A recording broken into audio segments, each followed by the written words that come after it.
Hey everyone, welcome back. It's Michael bringing you another creature feature, and today we're going to take a look at a pretty mysterious and yet also very popular animal. But where is it? Do you guys know where it is? I don't know, she's kind of hard to spot, but if you take a real close look, you can see a very beautiful and wonderful animal right in front of you. So today, guys, we're going to take a look at a Madagascan giant leaf-tailed gecko. Now this gecko has some absolutely amazing features, and geckos are already pretty incredible animals, but this one has some brilliant features and adaptations for its environment. Now this animal is equipped with some beautiful camouflage, and just look at the colors and the patterns on her. And I mean, honestly, how long did it take you to spot her? You know, don't lie, be honest with yourself. It took you a while. And she's not even in the proper camouflaging pose, but it can still be pretty difficult for anything to spot her. Her colors just blend right in with the bark of the trees.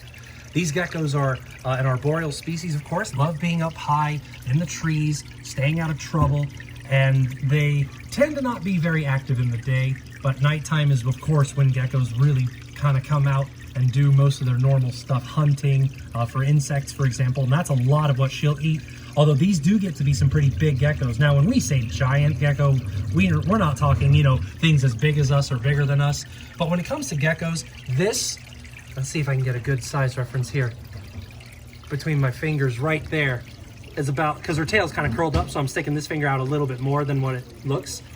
But this is about how long she really is. Now that really is giant for a gecko. That's big, and they get up to about a foot in length, so she can still get bigger than this. These guys have that classic tail. Let's see if I can just show you a little bit here. Oh, there we go. Look at this big flat tail, super flat. It's not even pointed, but even the very tip of the tail has a nice rounded part on it, and it gives it this beautiful leaf design. That's actually more, not so much mimic a leaf, but it helps when they're in their pose for hiding. They actually stick their back legs straight back, and the tail covers it up and makes it disappear. Another feature they have that's pretty interesting, and she's got hers kind of folded up, but you can still see the little bits of skin coming out from under her chin. There's actually a fold of skin that goes from her chin. It goes down both sides of the jaw and down the flanks of her body. You can see a lot of it right here. These are called the fringes. And what that is, it's a bit of extra skin that sticks right out and helps her when she really flattens herself against a tree. She'll spread those out and flatten that against the tree as well. It completely eliminates her shadow. Now, why is that a big deal? Well, think of it this way. Your shadow is kind of a dead giveaway when a predator's looking for you. So when she can eliminate that, it makes her a lot harder to spot. They'll also face head down, so their eyes are kind of pointed toward the ground. The eyes actually do kind of stand out a little bit better than the rest of the animal.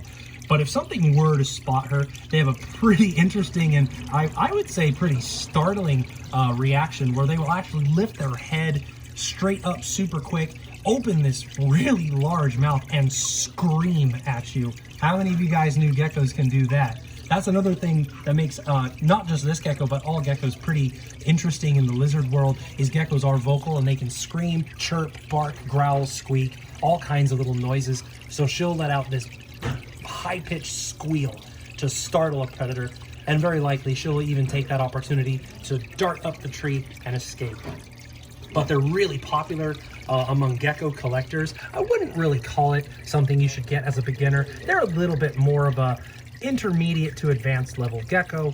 Not really known to be super aggressive like some geckos I know, but they're a bit better in their temperament. They're just not quite at the same level as like your common geckos like a leopard or a crested gecko. But people just love these, and honestly, it's not that hard to see why. Look at how beautiful, and I would even say majestic she is. Such a gorgeous creature. And I'll tell you, I was super excited when we first got her. Absolutely thrilling. Well, guys, that is a pretty cool one if you ask me, and I gotta say I was pretty happy to get to bring her to you. But we've still got plenty more animals we want to show you, so we're gonna have to cut this episode. but we would love to see you for more of them in the future. There's a lot more animals that are here that we want to show you, so stick around to see what we have coming up next time. Until then, you guys take care. Have a good one. Bye-bye.